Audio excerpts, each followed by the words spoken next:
আর এই জন্যই মৃত্যুর আগে আমাদের এমন কিছু কাজ করে যাওয়া উচিত যে কাজগুলো আমাদেরকে পরকালে হয়তো জান্নাতের সুবিধা করে দিবে ইনশাআল্লাহ। আমরা সেই স্বাধীনতা উত্তর আজ পর্যন্ত বিভিন্ন দলকে বাংলাদেশের ক্ষমতায় দেখেছি, কিন্তু তারা আমাদেরকে কি দিতে পেরেছেন? শুধুমাত্র দুর্নীতি, চাঁদা, অন্যের সম্পদ দখল, দেশটাকে একেবারে অধঃপতনের শেষ প্রান্তে নিয়ে দাঁড় করে দিয়েছে, ধ্বংসের শেষ প্রান্তে দাঁড় করে দিয়েছে।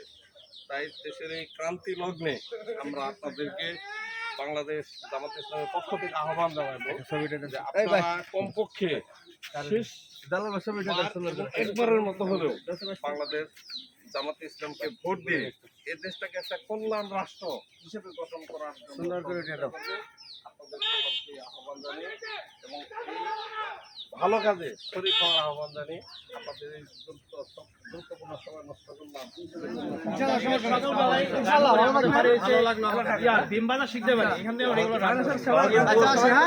সবটাই পরিচিত লোক আমার, সবটাই পরিচিত লোক।